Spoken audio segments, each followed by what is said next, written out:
Hey, Sean. Good morning, Ben. Welcome. Thanks for being here. Appreciate it.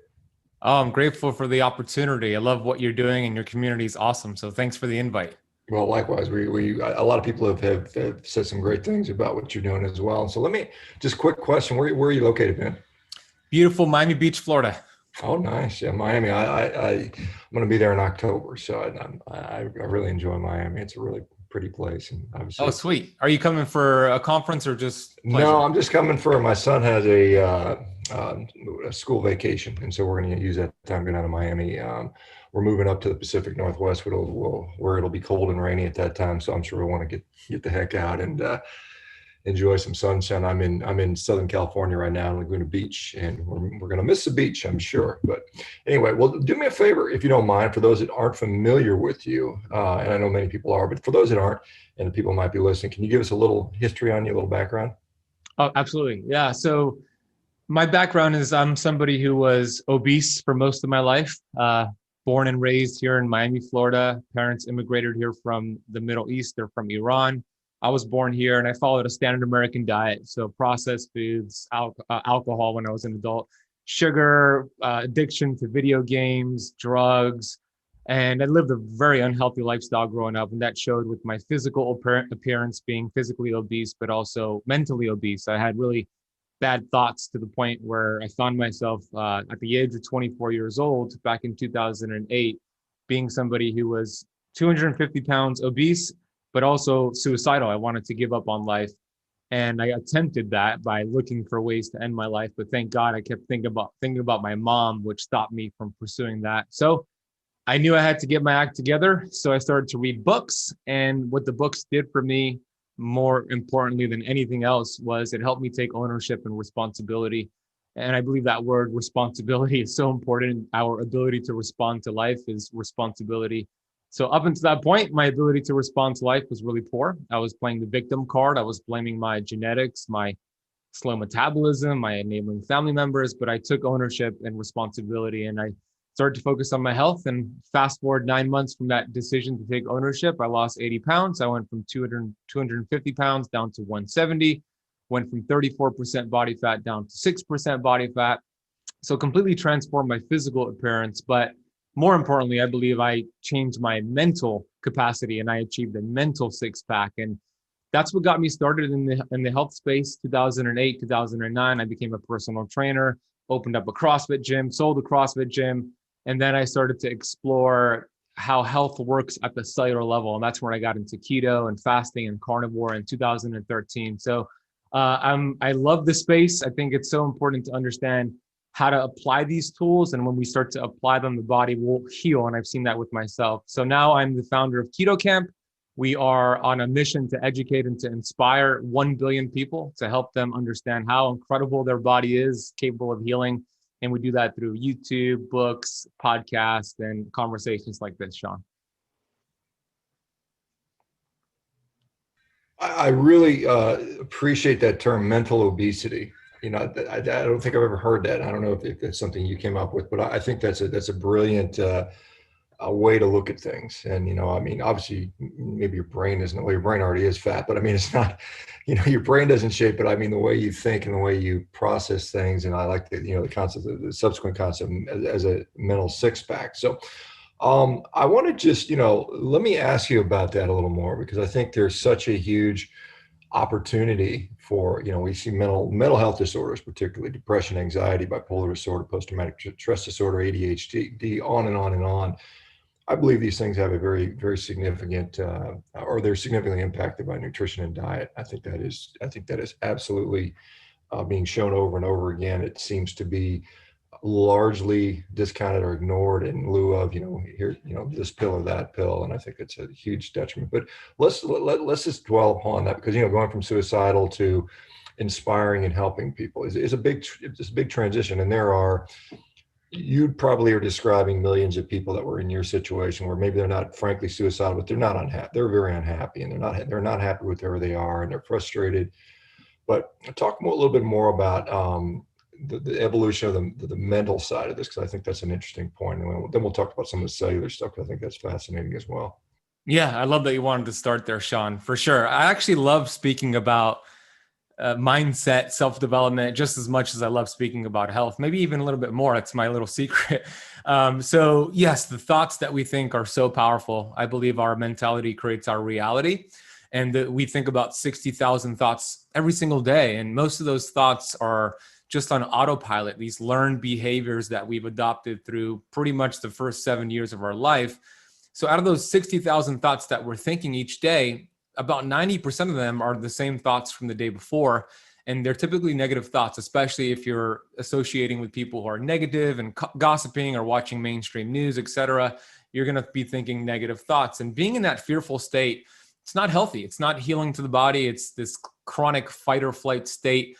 And Dr. Bruce Lipton's work, he's proven that your thoughts could build health or destroy it. And they are frequencies that actually connect with these integral membrane proteins that are within your cells and membranes that actually tell your DNA nucleus to read a specific blueprint or not. So if it's a toxic thought, a hateful thought towards yourself, like I used to have really hateful thoughts towards myself, that would tell my body to produce specific proteins that could lead to issues in my body, to potentially disease. But if we could flip that and start thinking healthy thoughts, abundant thoughts, grateful thoughts, then the transcription that would be read, the blueprint would be a healthier protein. So some really practical things that I've done and I still work on to this day is practicing gratitude. And I really believe what we appreciate appreciates. So every single day, I haven't missed a single day, Sean, in over 5 years where I haven't written down at least 10 things that I'm grateful for. And that simple practice feeds energy to the things I want to work for me. And I do it in the present tense. I say things like that I want to accomplish goal-wise, health-wise, and I say them as if they're already accomplished. And by doing this, it really helps me change that mentality to create a new reality of abundance and health and gratitude. And then something else real quick is to really be diligent with who you surround yourself with, because I love that you have this community and this supportive, amazing community, because we become our environment. It's more important than heredity. So it's important to do an audit. I did this several times, to do an audit on people in my life who are either charging me up and supporting me or draining me and actually not serving my better future and my better health. Because when you start to change, you become a threat to everybody in your life who does not change. It points a mirror to them, and they'll start to make comments. They'll start to do things to kind of take you back down to their level, not because they necessarily want to hurt you, but it's better for them to not change, easier for them to not change and have you come back to their level than to see you change and start to do actions themselves. So the mental component is very, very important. And I think it's missed in a lot of the health education out there. Yeah, I'll echo that. We see a lot of people. This happens not infrequently, that one part of a couple will get extremely healthy, and it'll often end in divorce because the other partner just doesn't like that you've gotten healthy and they're not, and they can't deal with that. I mean, that sometimes happens. But I find that really fascinating that the thoughts that we do actually have a physiologic change. You can see when you're just angry about something, you're thinking angry thoughts. I mean, your cortisol levels and going up. You're driving these kind of regulatory hormones. Your blood glucose is going up. Your blood pressure may be going up, and it's interesting that you actually are, developing different proteins on that. I think that's very fascinating, and I love the fact that you've been able to be diligent enough to actually write it down, let alone think about what you're thankful for. Because most of us get up and we don't.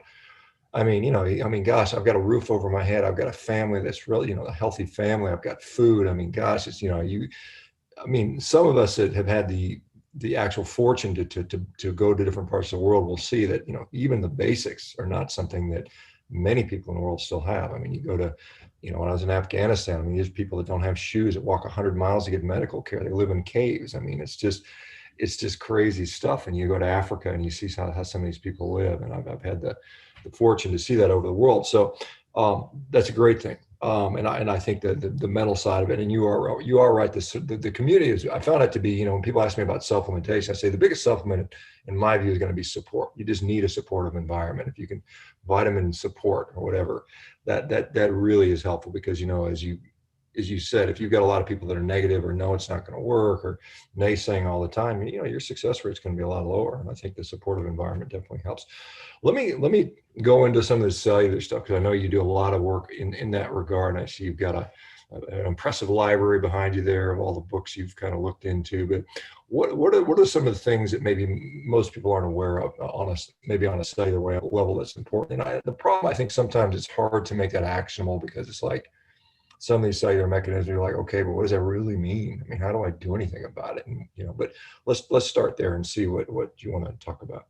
Yeah, absolutely. So, I mean, as you know, Sean, and what you teach, the body is made up of cells. I mean, we have 50 to 70 trillion cells in the body.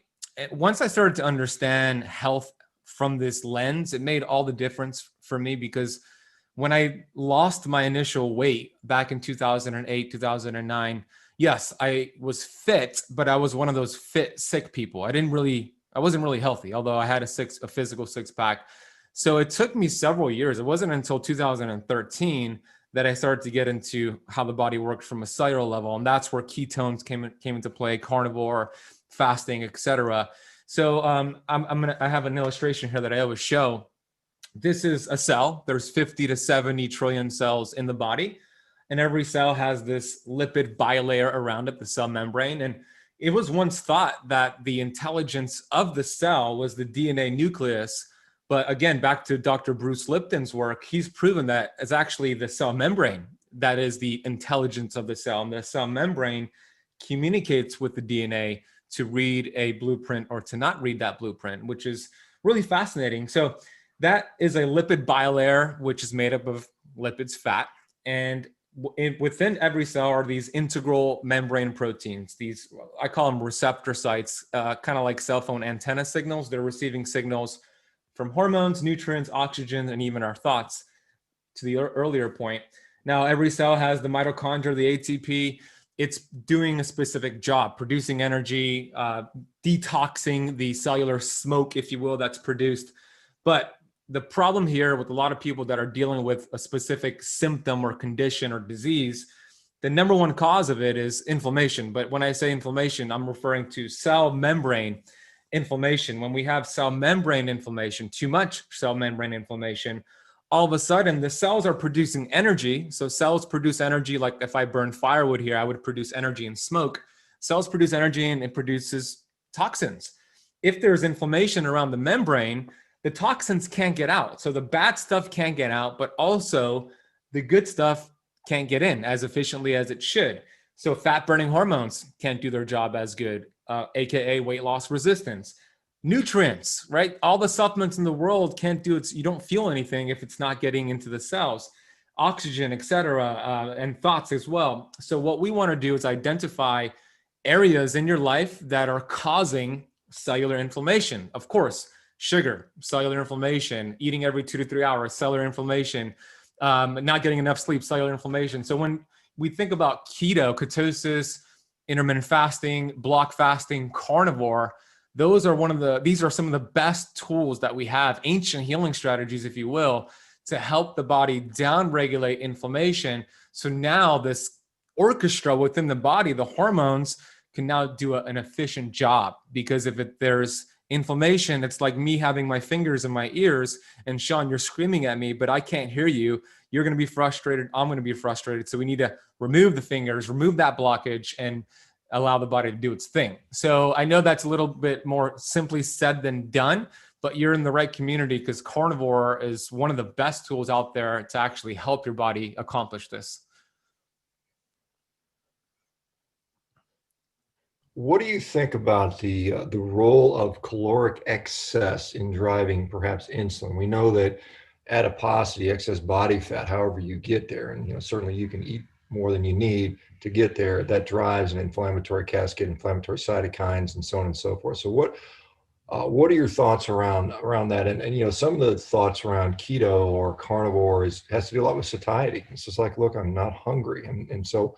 Do we have a role? I mean, can I just eat unlimited amounts of keto food and avoid inflammation?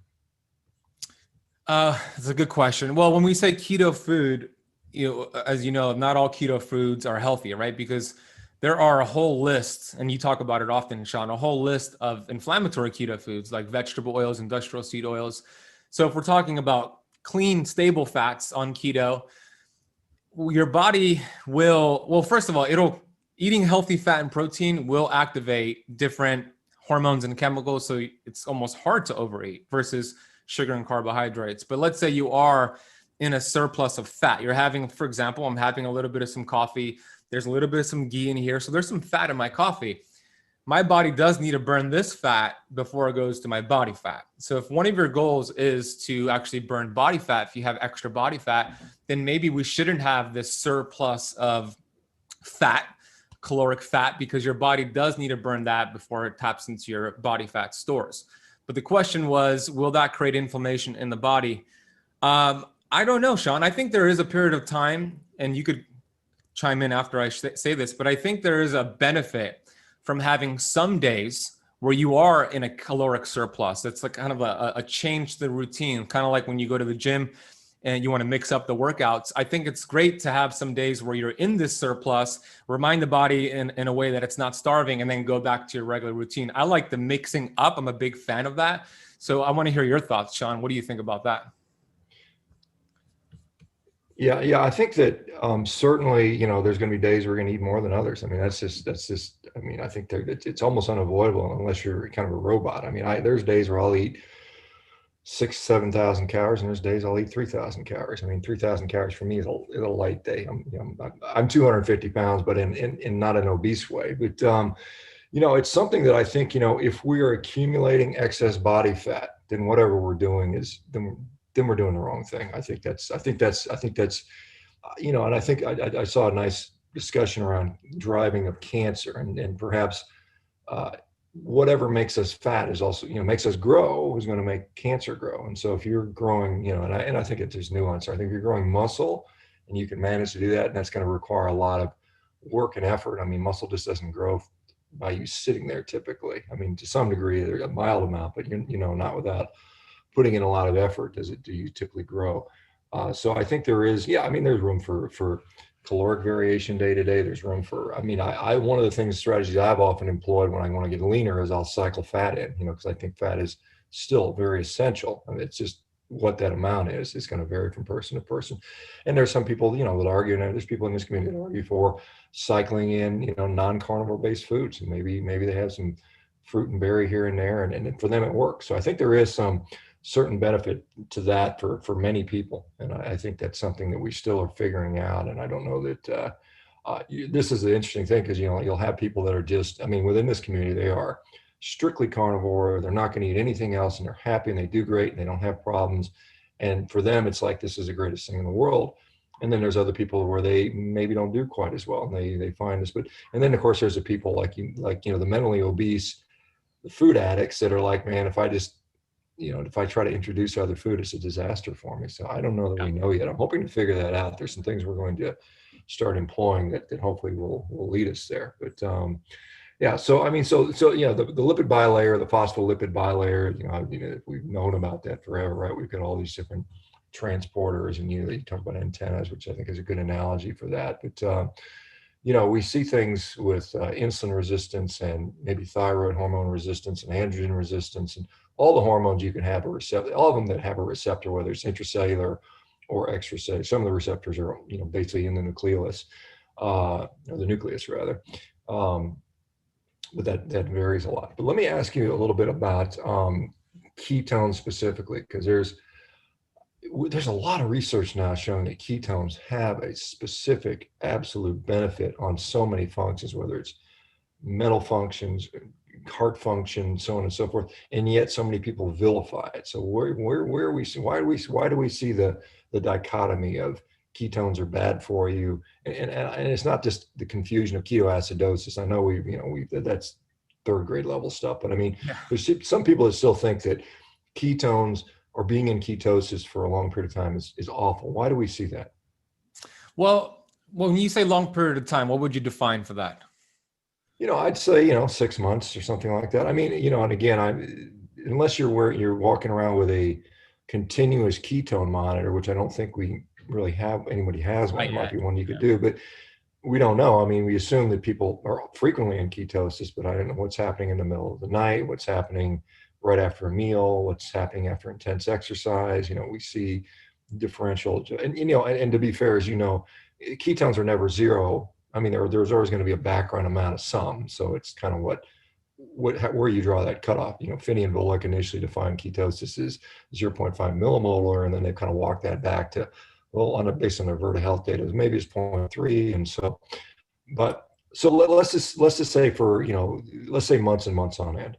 Okay, got it. Yeah. So with keto being so popular, there's going to always be both sides of it. And the ketoacidosis thing, that's just, if somebody starts explaining that, it's just, they don't really have any understanding of what's going on here. But let's take it to another level.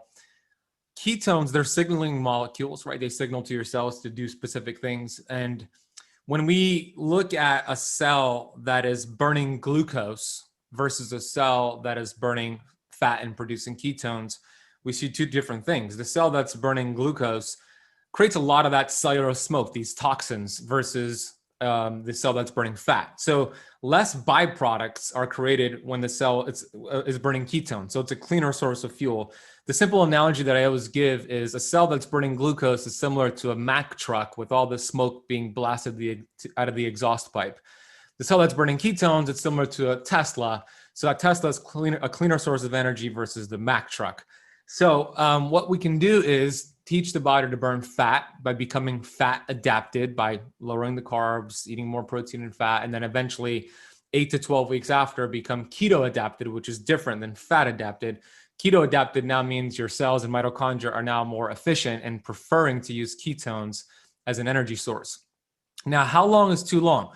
Well, in my book here, Shawn, I have about a 60 to 70 day a protocol, meaning if somebody's brand new, they have not done keto before, they're eating a standard American diet, then I take them through my 4 pillars, and it helps them achieve fat adaptation, keto adaptation, and more strict for those 60 to 70 days. Now, at that point, when you finish that, I do say, okay, if you still have some metabolic damage, if you still have insulin resistance, type 2 diabetes, let's stick with it even longer as we still repair what's going on here. But if you don't, then I like flexing. I like having some days, or 1 day per month, 1 day per week, depending on the person, the women, etc., where we actually intentionally flex out of ketosis.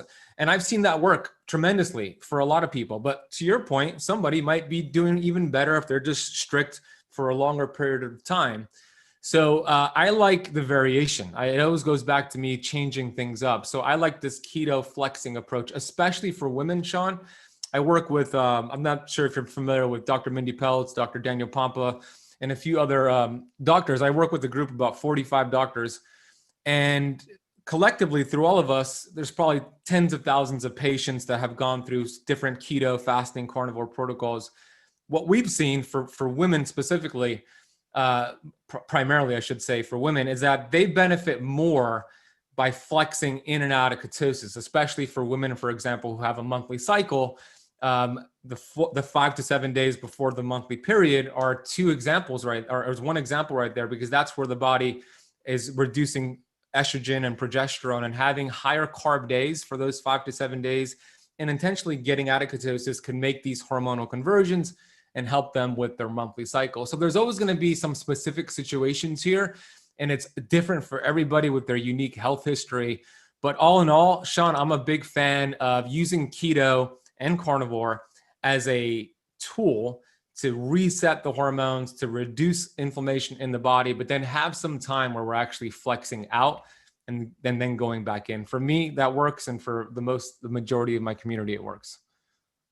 Yeah, that's interesting and great information, because I get a lot of stuff, and you mentioned women that are still having a menstrual cycle. We have a lot of women that, that have been through menopause, and they lament the fact that now it's harder for them to lose weight for a number of different reasons. And I don't know if that strategy is still appropriate in that situation. I mean, for some, I know one of the things I've seen, there's been a lot of women now that have done fully carnivorous pregnancies, or at least more or less. And what they seem to say is during the first trimester, it's very difficult. And then after that, it gets easier. And so I don't know if there's some sort of hormonal cascade that is dependent upon them eating more variety during that first trimester, which is kind of interesting. Yeah, it's interesting. We were going to have Dan Pompa and I was supposed to be on his. Actually, I almost was on his show a couple of years ago, and we couldn't get the computer to work, and it was just frustrating. He had some kind of strange thing that didn't work on my computer.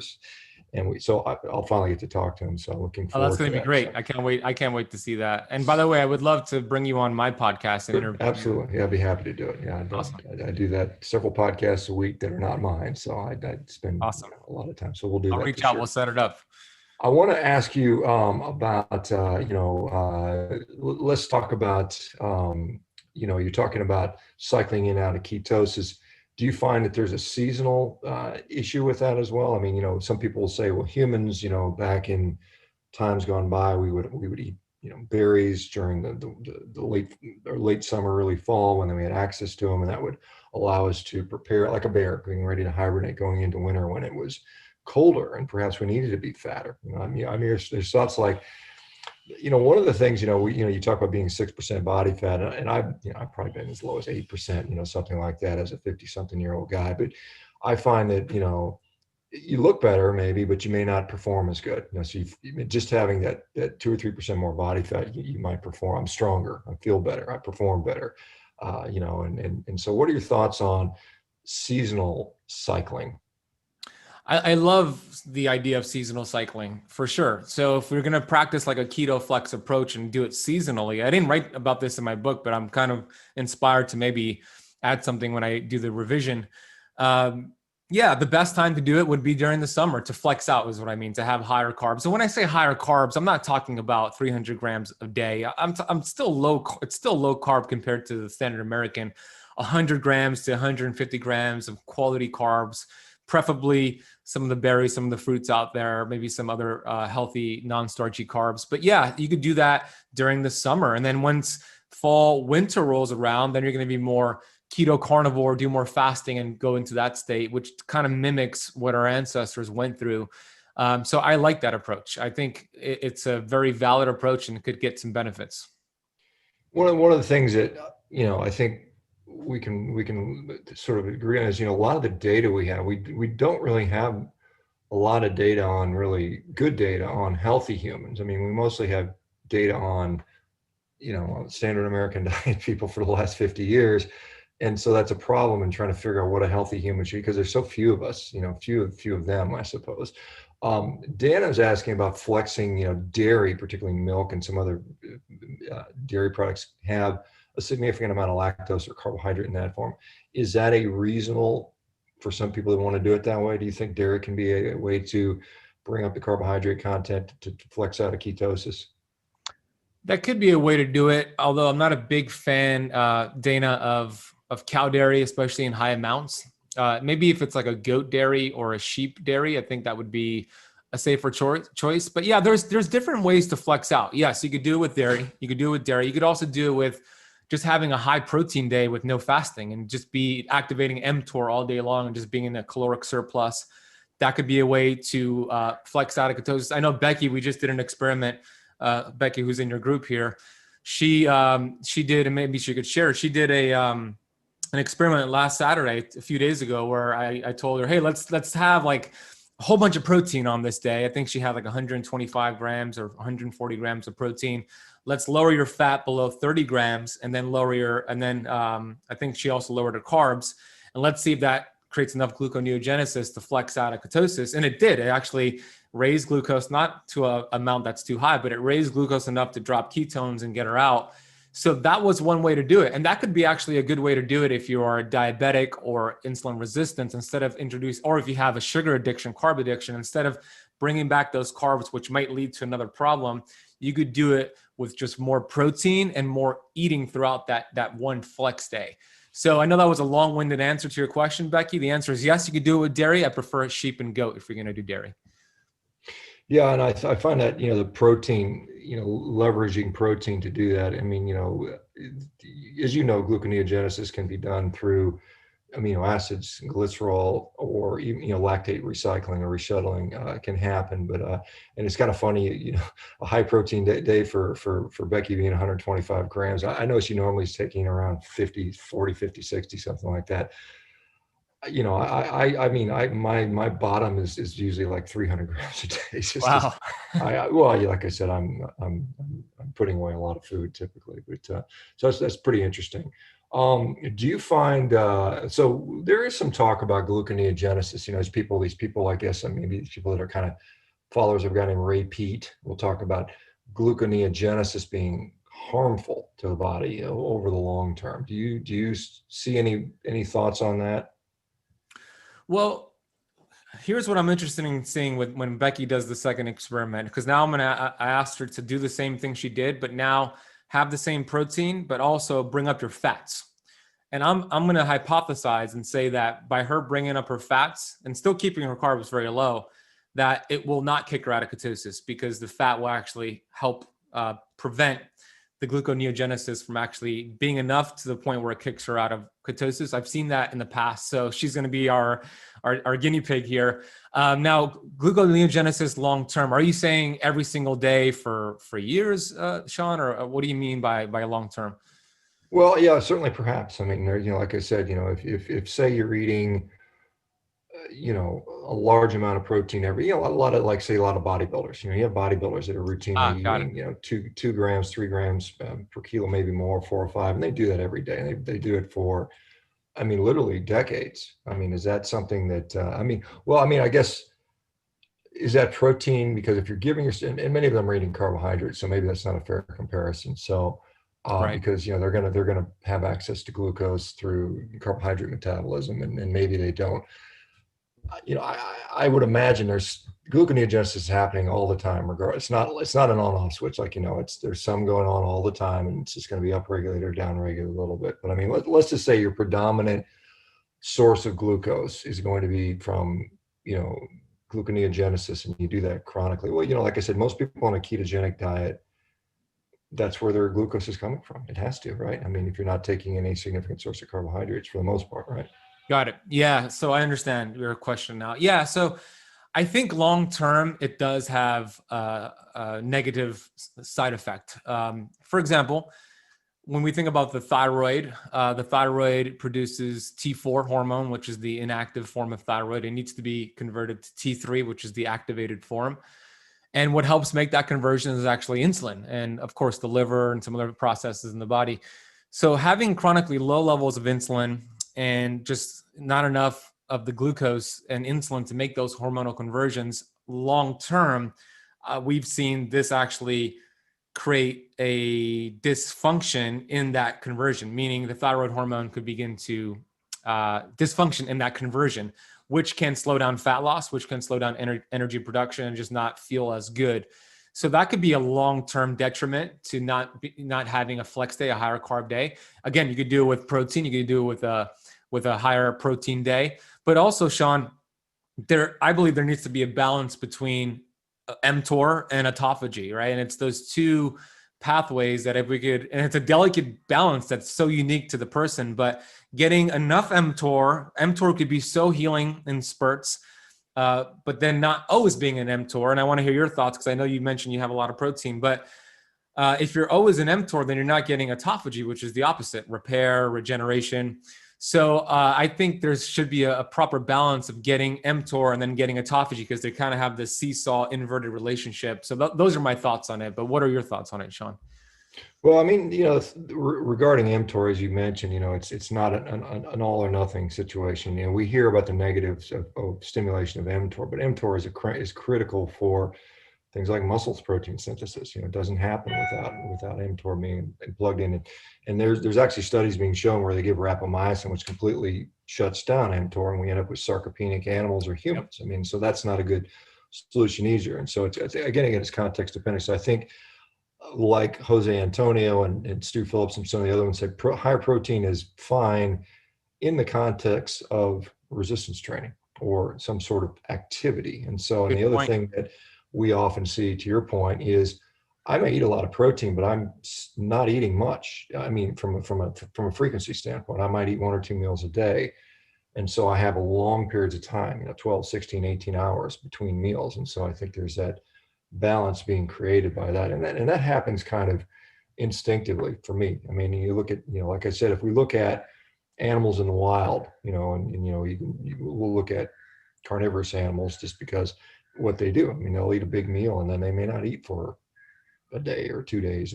Crocodiles might eat once a year. I mean, it's been known they'll swallow an entire animal and they'll just kind of hang out for 6 months to a year till they get another one, and they do well with that. So I think there's a really interesting spectrum on this. And again, humans obviously are not crocodiles or lions, but there are historical accounts of Mongolians that would sit down and eat in one sitting, one or two of them would eat an entire sheep and, maybe not eat again for a week. And so it's amazing the human spectrum we have, and what's best and what's not is hard to say.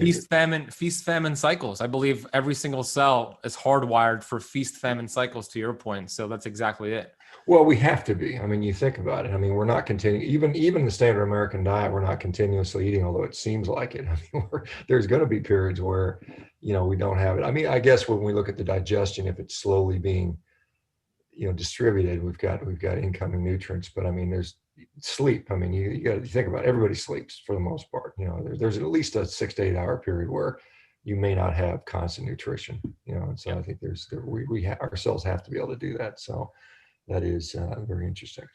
What are your thoughts? So ketones. So we talked about this, and I talked with Dom D'Agostino. We discussed this a little bit, but as far as you mentioned that if you have enough protein or glucose and ketones are reduced. But the theory is that you're saying if I eat enough fat, that I'm going to shut down gluconeogenesis enough to where I'll stay in ketosis, even though I'm eating a high protein diet. Do we have evidence that fat actually decreases, let's just say, hepatic gluconeogenesis, endogenous glucose production from the liver? Do ketones actually limit that to some degree? Is there any evidence that shows that? I don't know. So I'm just basing off of guinea pig experiments, right? So I've seen that. Because here's what I've seen. When you are in ketosis, and then when you're in ketosis, your glycogen stores are pretty low. Your sugar reserves are low. So the protein that you're going to have in excess on that day will create a gluconeogenesis response. It will create an insulin response, but it's a phase 2 insulin response versus a phase 1. So it's less of an insulin response, but the glucose will go up. Now, what the glucose can do is just replenish those glycogen stores and keep you in ketosis when you have enough fat. I've seen that. I don't know the process or any studies to kind of verify that, and Becky will do it to see if it happens for her. So it's interesting. I don't know if you've seen anything like that, but I've seen by keeping the fat up with the protein, it actually helps the person stay in ketosis and not get kicked out. Yeah, I think so. And again, I'll keep picking on Becky here because she's done some interesting stuff. There's a, and I pointed to this many times. There was a researcher in the 1920s by the name of Louis Newberg who was dealing with really significant, severe type 2 diabetics. And what he was doing was putting them on really high fat diets, but in conjunction with that, he was limiting protein. Protein was pretty low. It was Becky level, 40, 50 grams a day, and 200 grams of fat.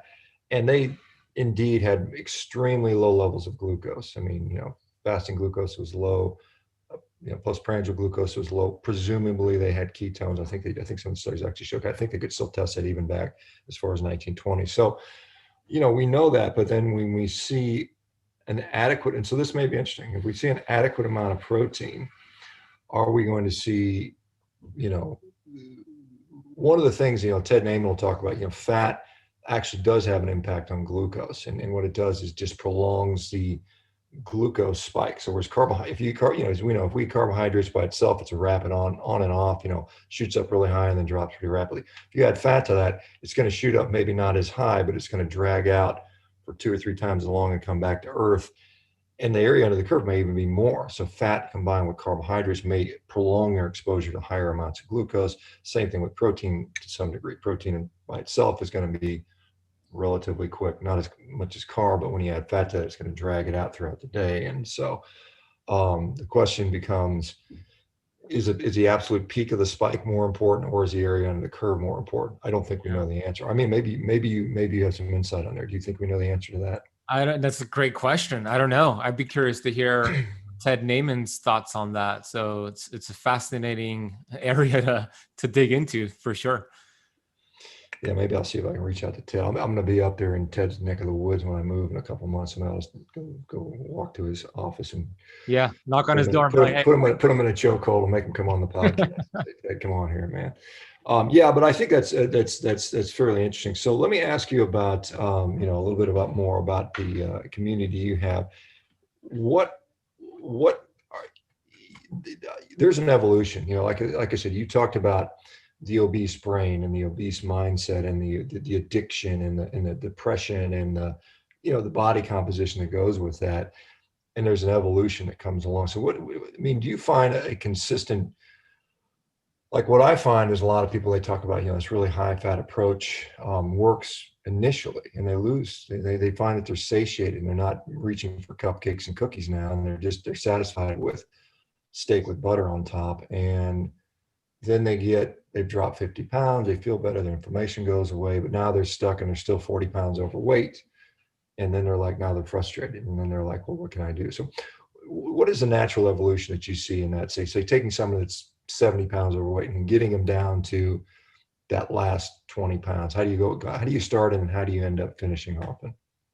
yeah, great question. So how do we start is for sure getting them into ketosis by having them drop their total carbs below 50 grams, increasing their fat. I like what's called the 2-2-2-2 rule, which I actually got from Dr. Pompa. I put it in my book. And for anybody new to keto, I tell them to follow this rule for the first 14 days. It's going to teach your body to start utilizing fatty acids instead of glucose, getting you fat adapted and being a fat burner instead of a sugar burner. And it's very simple. Every day you consume 2 tablespoons of olive oil or avocado oil, 2 tablespoons of coconut oil or MCT oil, 2 tablespoons of grass-fed butter or grass-fed ghee, and then 2 teaspoons of sea salt. So you hit that rule, you're decreasing your fat to eventually drop it below 50 grams. And then in about 7 to 14 days, you're in ketosis. You can verify that, of course, by testing. And then we are there for the next 30 days. And then after 30 days, we start implementing some intermittent fasting strategies. We start building up to a 16-8, an 18-6, 24-hour fast, maybe even longer. So we do different fasting strategies, which is my second pillar. And then we actually move into the third pillar, and you're going to appreciate the third pillar because a year and a half ago, the third pillar was just going really low carb, but you're still having some carbs, you're still having some vegetables. And then I got into some of your research, Paul Saladino, Canberra, et cetera. And I just I fell in love with carnivore. So I changed my entire third pillar to be a carnivore pillar. So it's actually 30 to 60 days of carnivore. And I wrote about that in my book. So once you complete those 3 pillars, it takes you about 60 to 70, sometimes 90 days. Then we can start flexing. But let's say you reach that point and you still have 40, 50 pounds to lose and you kind of plateaued. Well, what I would recommend if you've hit a plateau is to always just revisit the fundamentals of health. How's your sleep? Are you getting quality sleep each night? How's your stress? Are you mastering your stress? Not just managing it, but mastering your stress. Do you have some sort of gratitude practice? Do you have community around you to support you? I love how you called it one of the best supplements, vitamin C, right? This is the real vitamin C right here. So yeah, support, vitamin S, support and community. So make sure that those foundations are strong. Whenever you hit a plateau or even from the beginning, make sure those foundations are strong. And if they are, then let's mix things up. If you're doing a 16-8 fasting schedule every single day and you're having the same keto foods or carnivore foods every single day, let's either increase the fast or decrease the fast and change the entire spectrum of foods that you're eating. They could still be keto and carnivore, but change the foods. It'll create different diversity in the gut. It'll create adaptation. And anytime you create adaptation in the body, good cells get stronger, bad cells don't adapt. So this is the principle of hormesis. We got to mix things up. So if you weren't exercising and working out, add in the workout. If you're doing the same workouts, do different workouts. So I'm a big fan of just mixing it up, changing things up, and then the body will adapt. That hormetic curve will go up and you'll start to get benefits again. Yeah, there's a little question coming in about some cat who's been doing keto for 20 years and carnivore for a year now. She almost never has really high ketones. What's going on there typically? Are they just well adapted to utilize them, or what are your thoughts on that? Yeah. So Kat says 20 years on keto, 20 grams of carbs, 1 year carnivore, rarely show more than 0.2 ketones. Yeah, your body, it sounds like your body's going into preservation mode. The number one priority for the body is survival. And when you've only been burning fat as the only fuel source, ketones for 20 years, first of all, I acknowledge you and commend you for that discipline. That's really amazing that you're so committed to do that. So what the body is now doing, it wants to preserve its precious fuel source. So it'll start to slow down fat burning, and you might see a reduction in ketones. Now, you are efficient at metabolizing ketones for sure, because the goal is not to have high ketones. I mean, if somebody has high ketones, it just means their body and their brain's not really utilizing it. So the goal is not high ketones, it's efficient metabolized ketones. So what I would do is I would throw in some flex days, and I would start really low and slow as an alternate way to teach your body, okay, we've been burning fat and ketones for 20 years. Oh, look, we have a supply of actually glucose to burn. It'll ramp up fat burning if you want to lose some fat. It'll make some hormonal conversions, T4 to T3. It'll also help with progesterone and estrogen. And it'll just give you an alternate way to mix things up and create another hormetic curve. So if you do decide to do that, Kat, I would love to hear some feedback if it benefited you and if you noticed a difference from it. And I don't know how old you are, Kat, but if you're postmenopausal, I would do a 5-1-1 rule, and I'll explain that real quick, which is a 7-day protocol and 61 posts. Okay, got it. So perfect. I would do a 5-1-1 protocol. So it's a 7-day protocol. 5 days out of the week, you're doing your intermittent fasting schedule. You're doing your same keto-friendly meals, keeping your carbs low. And then the 1 is a 24-hour water fast, so dinner to dinner or lunch to lunch. And then the final 1 is a flex day. So ideally, no fasting. We have breakfast, lunch, and dinner. And you take your carbs eventually to above 100, but maybe you might want to start with, if you're at 20 or below, you might want to start with 50 grams of carbs for that day. Next time you do it, bring it up to 75 and have more of these flex days to mix things up. And if you decide to do it, if you could email me, support@ketocamp.com, I would love to hear some of the feedback and what it did for you, whether it benefited you or not. I think it would benefit you though. All right. So let me just ask about, as far as fasting, because, you talk about this phase of doing that to, people used to ask me, and I said this kind of tongue in cheek, but I think there's some seriously, they would ask me, am I fat adapted? And I would say, well, does the prospect of going 24 hours without food, is it particularly distressing to you, or do you just say, hey, that'd be no big deal? And I think if you can answer the question, yeah, I could do that, no problem, then you're probably quote unquote fat adapted. You can tap into your body fat and use it in a better way. You're not. I saw a video. There was a cow put up. She hadn't eaten in 10 hours because it was complaining, and she was literally screaming at the top of her lung around the people around her that she was so hungry. And I remember those days. When you go 6 hours out of the meal and you're ready, you're literally, we call it hangry. And but I almost never have that anymore. It's extremely, extremely rare where I'm actually like, I'm going to eat the next thing that walks in front of me, hunger. It's usually kind of just very, very calm. But do you find that fasting can be overdone or overutilized or done too long, or any problems with fasting? Yeah. And I love what you said about, can you go 24 hours and feel good, or can you skip a meal and how do you feel? I always ask that question, skip a meal and how do you feel? If you skip a meal and you're hangry, irritable, you're a jerk to be around, and you just want to think about food, then you're not fat adapted. You're still a sugar burner. There's some work to do. But if you could skip a meal or do 24-hour fast and you feel better like I do, then chances are you're fat adapted. You don't even have to check ketones. You're probably there. So what are my thoughts on fasting? Yeah, I love fasting. It's one of the most powerful tools in the shed, just like ketosis, just like carnivore. These have all been around since humans have existed. Nothing new, just more nuanced. But too much of a good thing can be a bad thing with fasting as well. For example, autophagy. Autophagy is terrific. Your body is examining cell components and damaged parts and repairing it. It's doing apoptosis and getting rid of cells and producing stem cells. Amazing things happen when you fast. But when you get too much autophagy, it's too catabolic. You actually start breaking down good cells, and your body will use that for energy because it's not getting energy from food. So that's where mTOR comes into play. There is a delicate dance here in these two metabolic pathways. We don't want too much fasting, aka autophagy, We don't want too much mTOR, AKA feasting. There's a proper balance here. Now, somebody who is very much overweight, 50 pounds, 100 pounds, etc., they need more fasting. They need more of the autophagy versus somebody who's lean. They might need less fasting, more mTOR. So it's going to be very different based off of the person. But we got to balance out those two pathways, mTOR and autophagy. And when you do that, and when you find your groove with that, that's where the magic lies. Yeah, I think that's an important distinction because, if we look at, I mean, obviously, my dogs don't care about mTOR. They don't care about autophagy. They just eat. And, and I mean, I feed them almost like wild. I mean, I just put on a bunch of meat and they eat till they're full and then they're done for the day typically. And that's how most animals do it.